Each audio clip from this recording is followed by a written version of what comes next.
Olá, pessoal!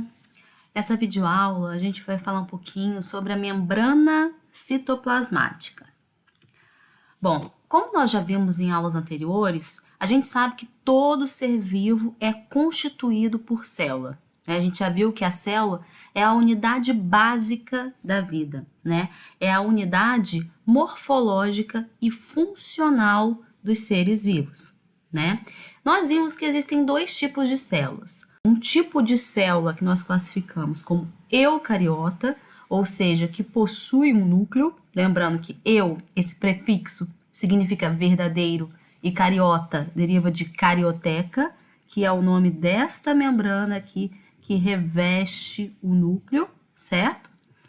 E existem aqueles seres procariontes, ou aquele tipo celular procariota, ou seja, que não possui núcleo, né? Então, o material genético dos seres constituídos por esse tipo celular fica disperso, imerso ali, solto no citoplasma da célula, né?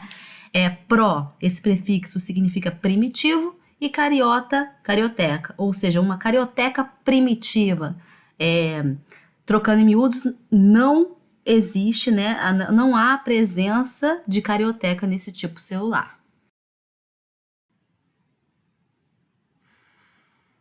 Bom, então toda célula é formada basicamente por três estruturas. A membrana citoplasmática, que é aquela membrana que individualiza, que reveste a célula. O citoplasma, que é aquele espaço existente entre a membrana e a carioteca, isso no caso das células eucariotas. E o material genético, que, mais uma vez, nas células eucariotas, fica ali armazenado, protegido no interior do núcleo.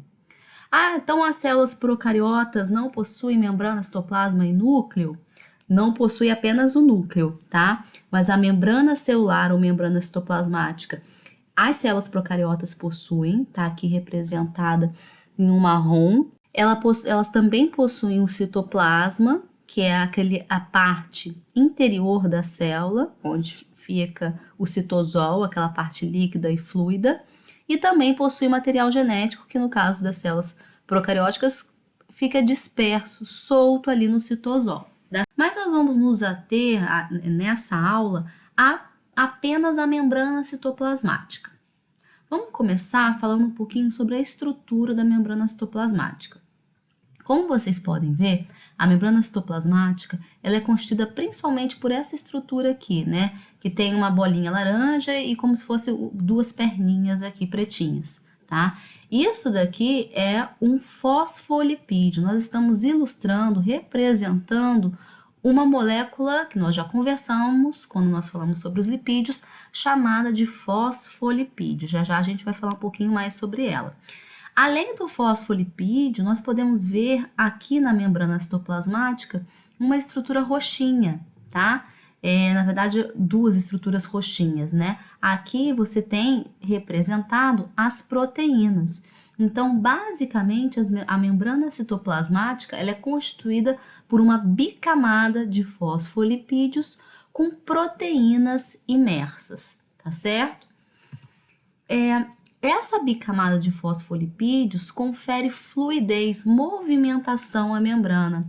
E já as proteínas imersas, elas têm tanto a função estrutural, né, de manter ali a integridade da membrana citoplasmática, quanto a função principal de transporte de substâncias, tá? Então, tem algumas proteínas que possuem um canal no seu interior por onde algumas substâncias passam, outras proteínas elas mudam a sua conformação ao se ligar a alguma substância e isso faz com que essa substância vá para o interior celular, tá?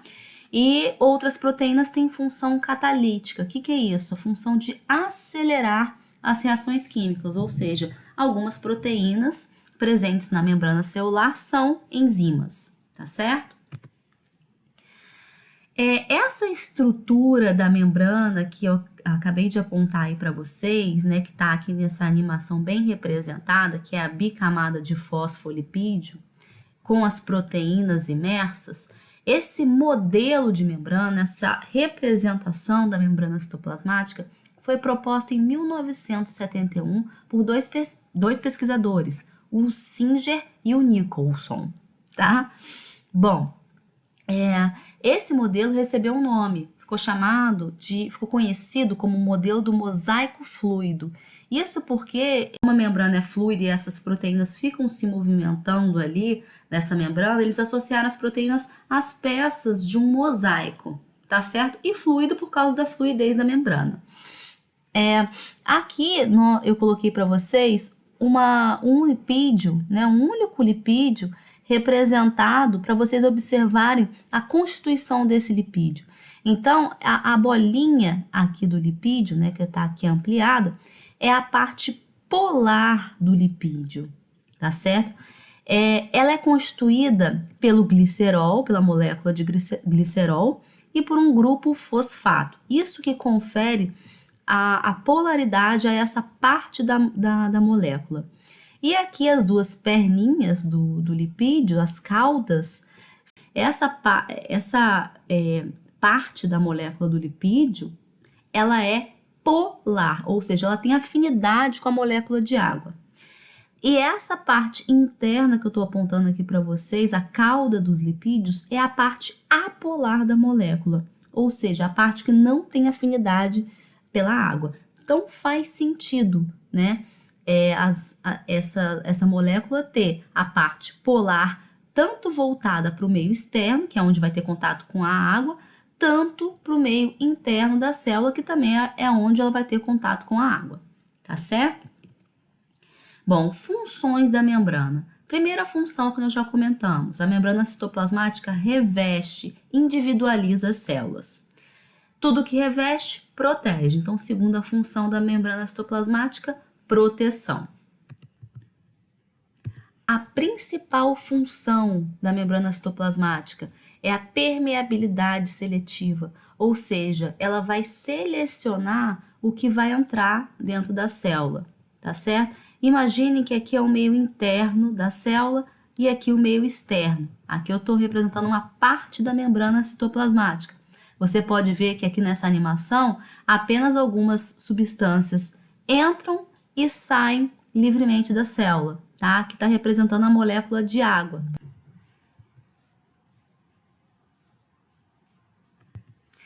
E a última função, que acontece apenas em células animais, é o reconhecimento celular e a adesão.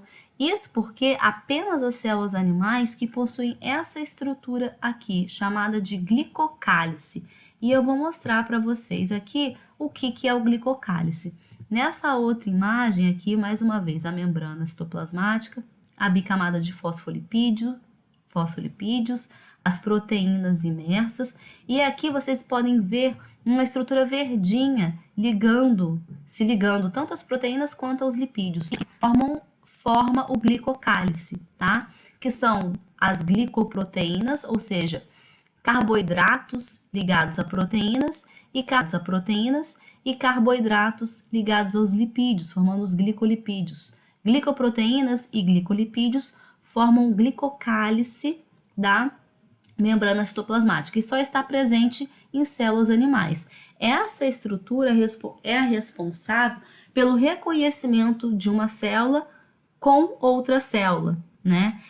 Por exemplo, assim que entra uma bactéria no nosso sistema respiratório, como que as nossas células vão identificar aquela bactéria como ser estranho? É através do reconhecimento químico ocasionado pelo glicocálice das nossas células, tá certo? O glicocálice das nossas células reconhece esse outro ser como um ser estranho à célula. E aí, essas células de defesa são acionadas para eliminar esse ser do nosso organismo, tá certo? Outra função, né, desse glicocálice é a adesão. Outra função do glicocálice é a adesão, ou seja, é a aderência de uma célula a outra célula nos tecidos, tá? Ou em superfícies. Por fim, também vocês podem observar aqui em amarelinho o colesterol, tá? Que é um outro lipídio que está presente também apenas nas células animais. Esse colesterol, qual é a função dele? É regular esse excesso de fluidez da membrana. Ele dá uma estabilidade maior à membrana. Essa animação eu achei bem legal, que dá para vocês verem bem aqui, olha, a bicamada de fosfolipídios, né? Com a parte polar voltada para o meio extracelular e para o meio intracelular. Aqui as proteínas, né, que estão imersas ali na bicamada de fosfolipídio. E vocês podem ver, quando essa imagem é ampliada, as moléculas de colesterol ali entre essas moléculas de fosfolipídio, aqui em branquinho. Aparece bem rápido, mas acho que deu para vocês verem. Bom, pessoal, em suma, então os principais constituintes da membrana citoplasmática são os fosfolipídios e as proteínas. Beleza? Beijo e até a próxima videoaula.